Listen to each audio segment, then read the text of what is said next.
everybody, Joe Misfit Glenn here with Corporal Cade Moore.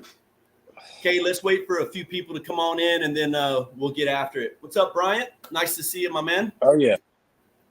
Clyde, welcome. All right. Okay, we already got 8 viewers. Nice. Usually I get 12 on my normal nights, but I have a feeling we're going to have some folks. Well, if people want to hear about a soulless ginger here, it's time. Hey, everybody, start throwing up your names so I can see who you are. Say hi to you.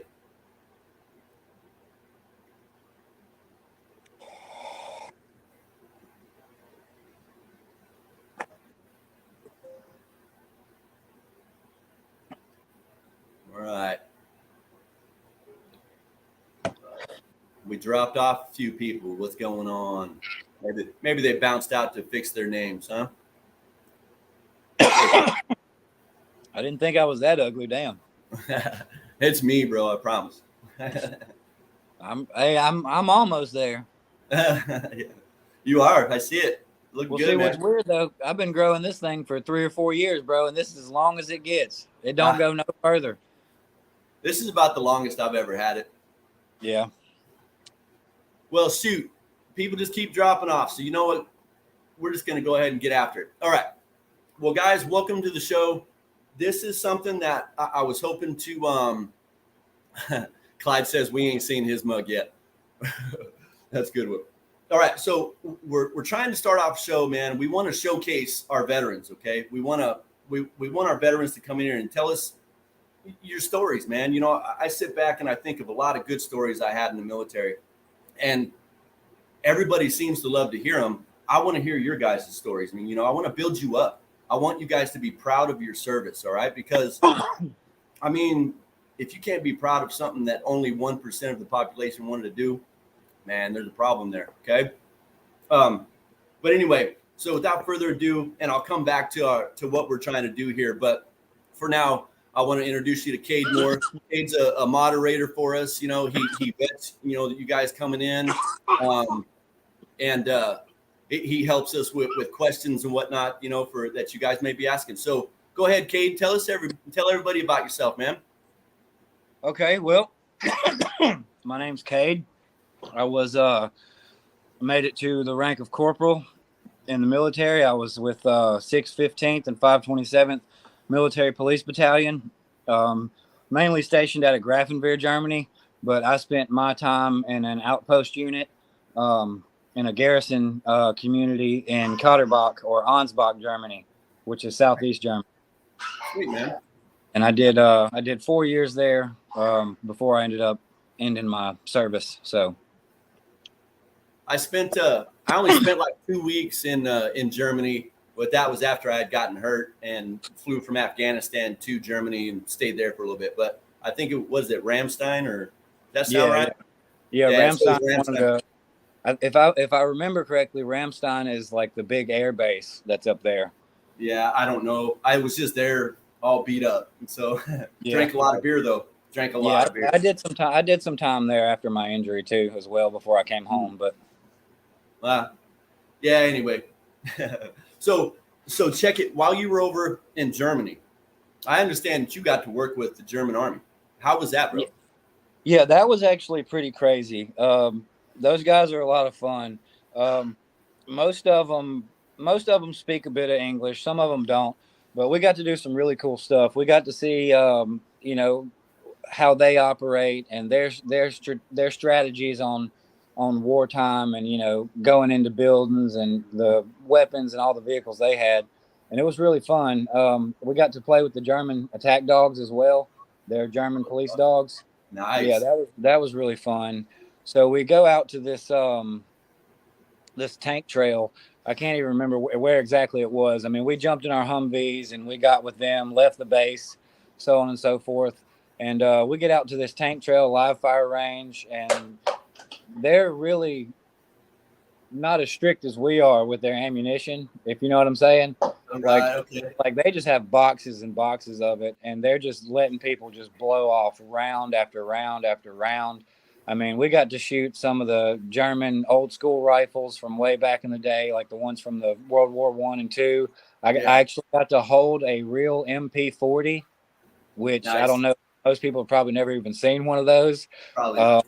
but yeah, man, the German army and stuff, they worked really well with the Americans over there. It was fun. It was a really good time, and Hell yeah. their camaraderie and their brotherhood is just as strong as ours is.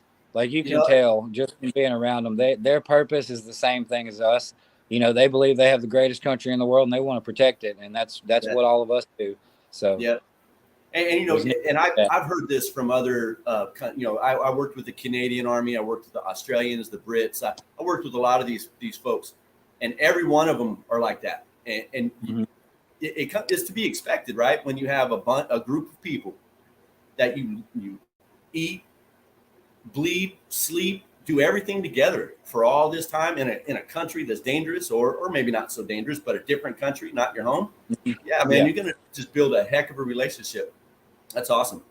Are you able So to do you talk to any of these folks anymore, or was this just um, passing kind of experiences? no, it's pretty much just passing. It was kind of like, when you're training before you went to Afghanistan, you had to go out and do, field week. You go out for five Sure. days and 6 nights or whatever, and do the whole up and down. They do the same thing. So it was kind of just them passing through Right. something that our battalion commanders put together because we were going to war.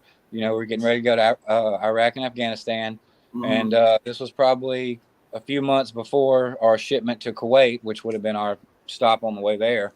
Right. Um, and they were, actually very supportive.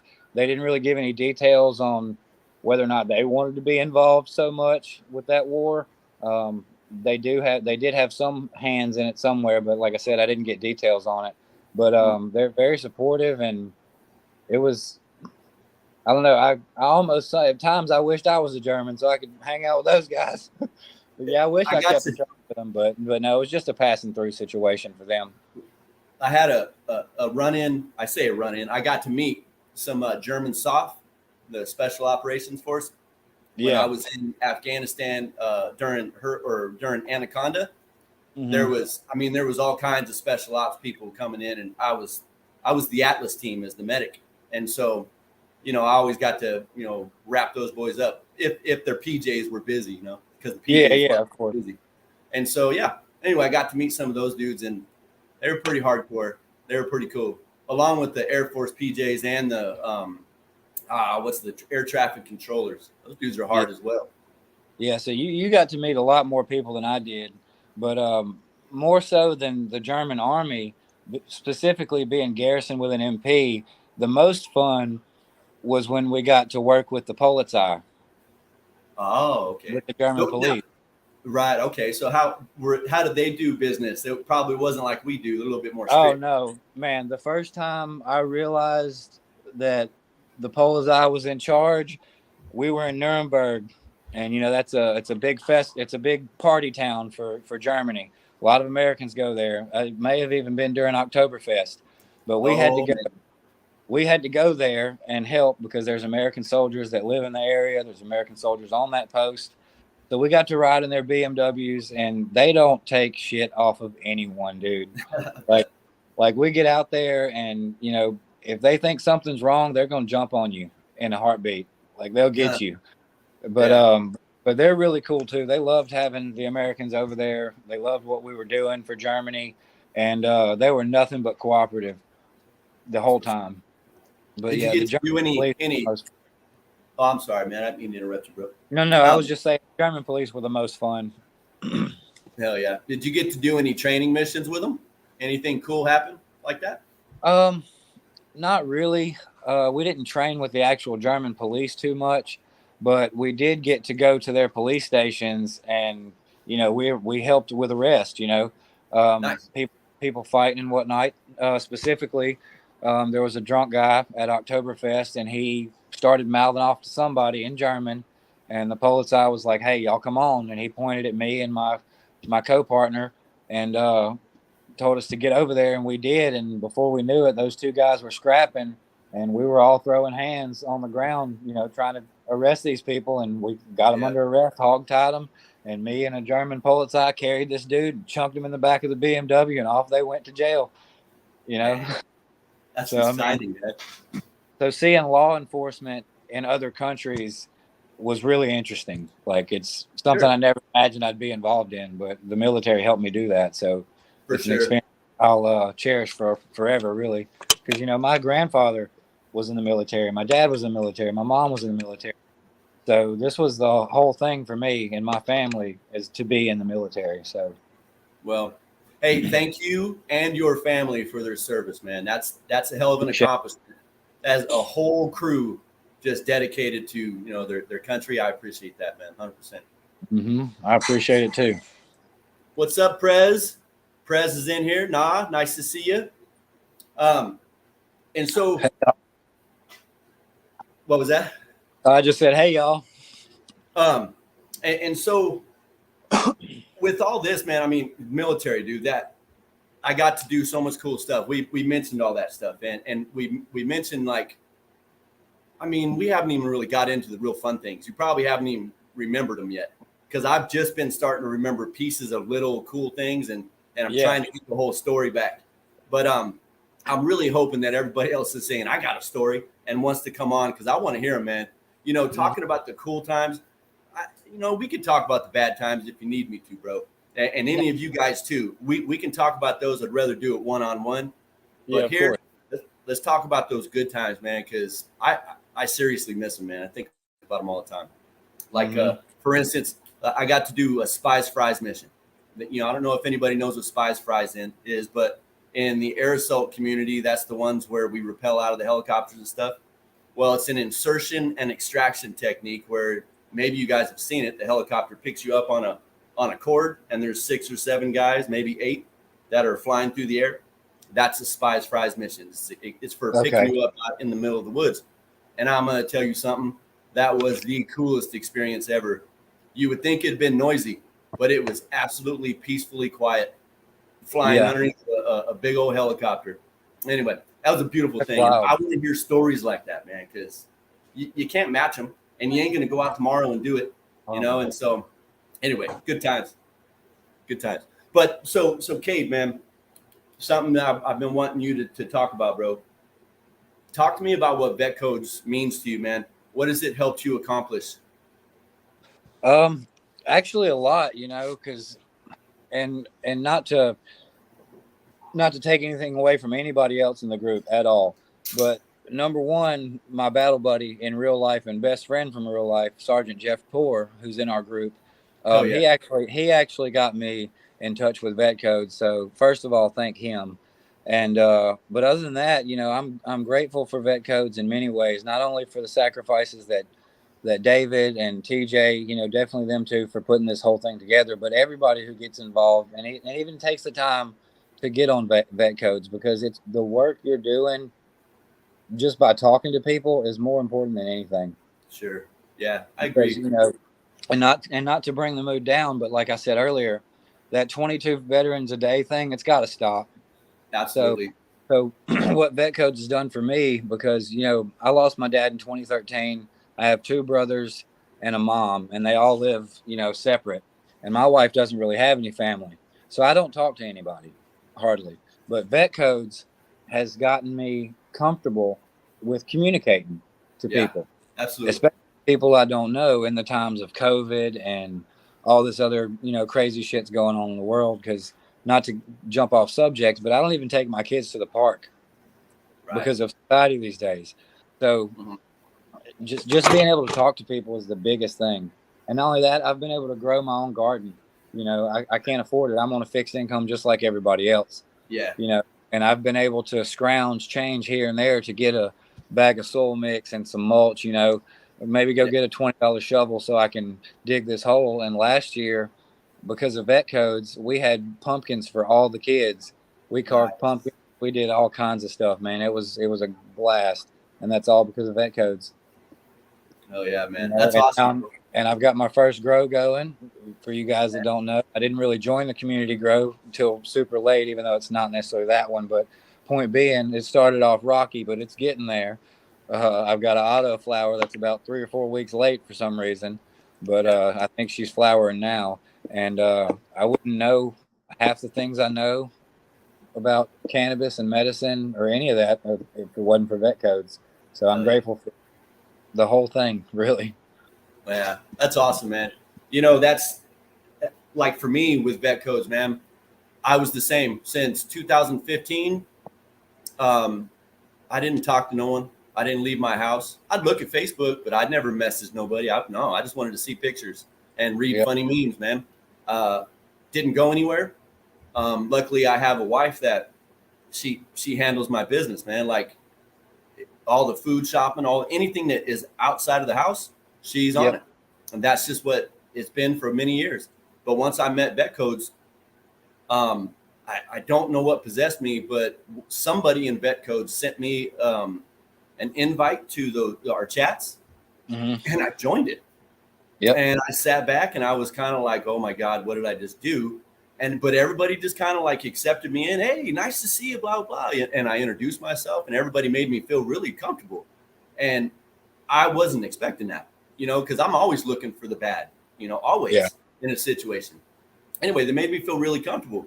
And then a month later, I was in CannaCon meeting these people for real, talking to sponsors, giving people my name and saying, contact me. I started helping people with their grows.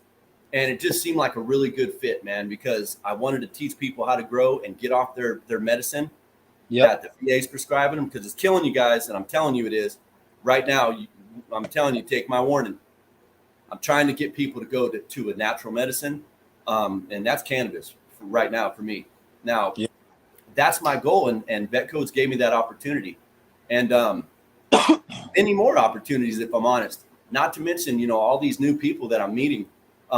Cade, I mean, dude, you did some really cool shit, and I'm really happy to hear your stories, and I'm proud to call you my brother. You know what I'm saying? Same thing, bro. Definitely. And, I want to give a shout out, too, because you called out your battle. I got a battle in this group, too. His name's Keith Ingram. He's probably been here for a little under a month. I just got him in here. He better be watching tonight, too. But he's my ride or die. We were in Somalia together and Haiti together. My first 2 combat tours. Tough son of a bitch, and I love that guy to death. Anyway, so on to the next, bro. Yes, sir.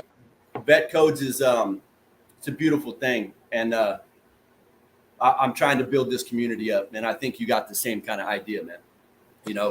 Coming out here telling us your beautiful stories and letting us understand who you are as a human being, which is a pretty cool dude, I might add.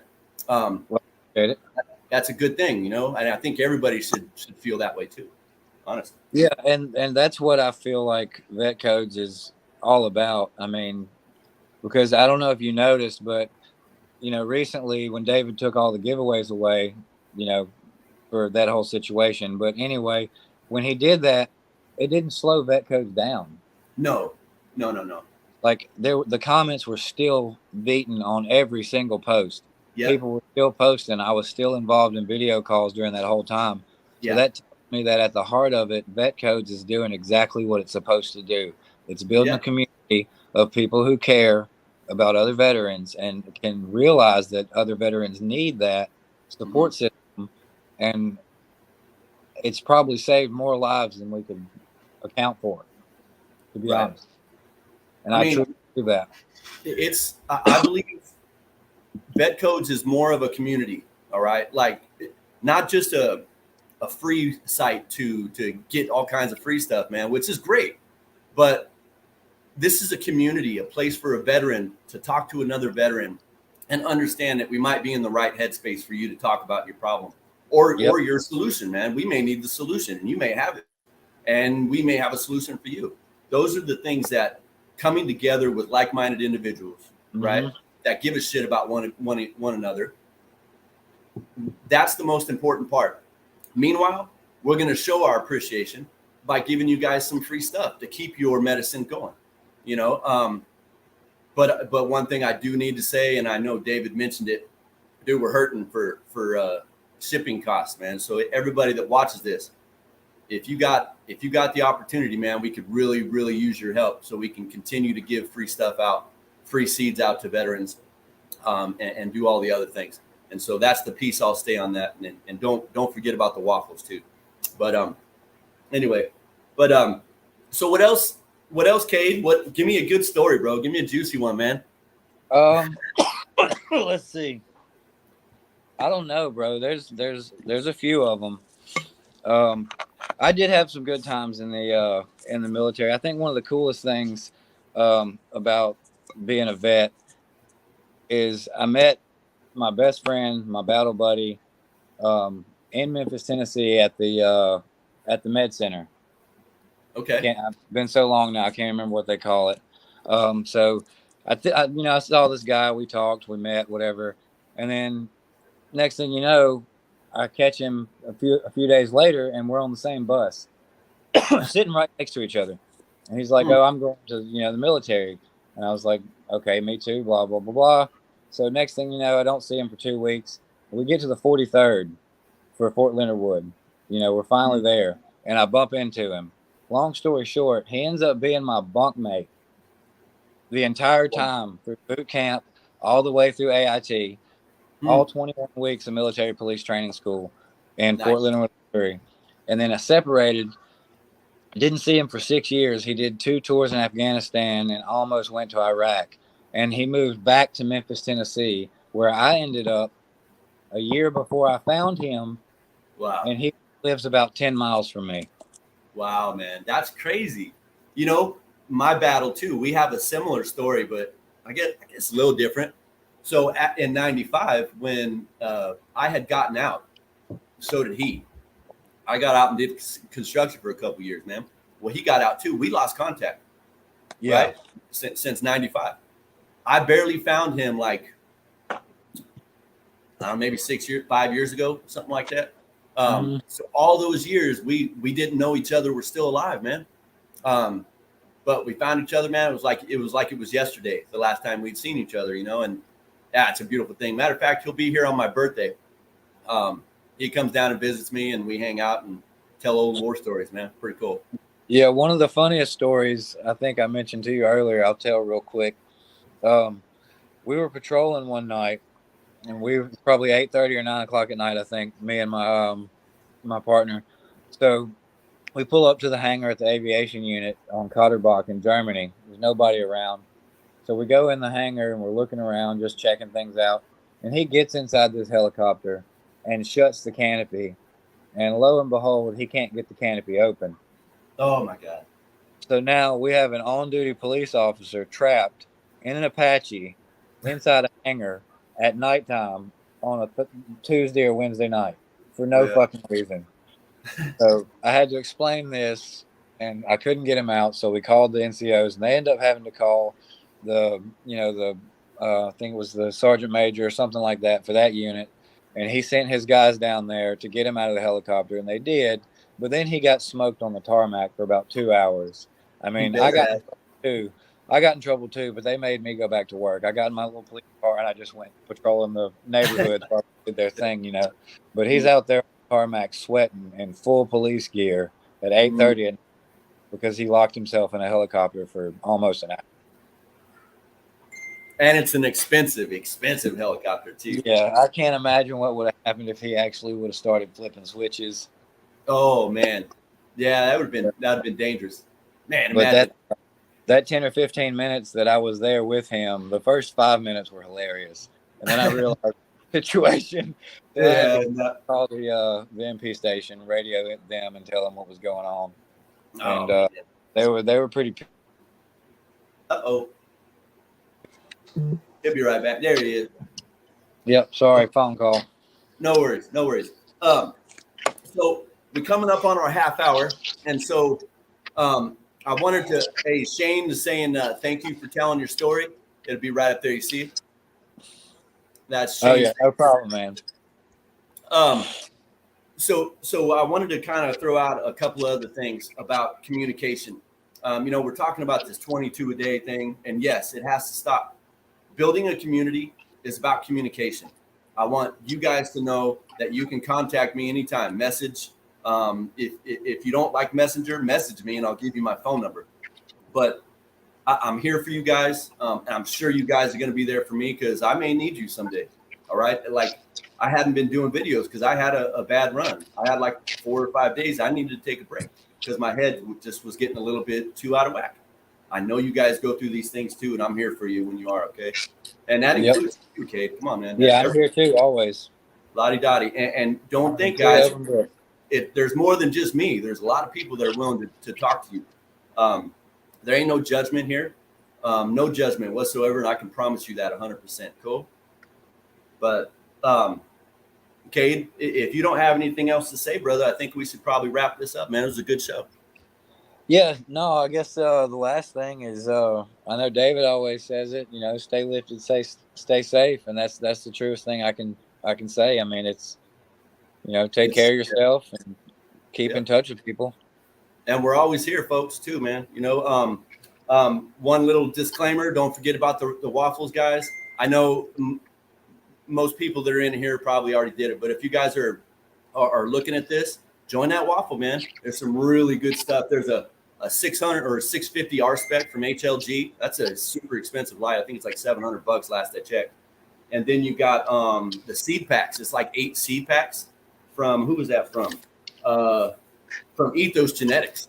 That was a new sponsor that we just got out. Ethos should be some fire genetics. That one ends July 19th, the seed one, and the R spec closes on 7/21. So you guys make sure you get in there and check them out. Okay. Don't forget about. Yeah, that's going to be awesome. By the way, throw them pictures up too. If you guys got pictures of the community grows, keep posting them. Yeah, man. I try to do it once a week, guys. And, in between my videos and stuff, sometimes I forget, sometimes I miss a day, but you guys can remind me by doing it. And I would really appreciate that. I know I seen a few of them today and they were looking pretty good, man. But all right. Well, until next time, guys, if you guys want to do a show, message me. Okay. We can talk about it and we'll see what's up. It's as much as you want to talk about, nothing more than that. I promise you. Okay. All right, guys. So until next time, as David says, stay lifted and happy growing, y'all. All right. Let me do this. See, I always do this, man. I'm always late on this part. But anyway, bye, y'all. Hey, hold on, Cade. Yeah.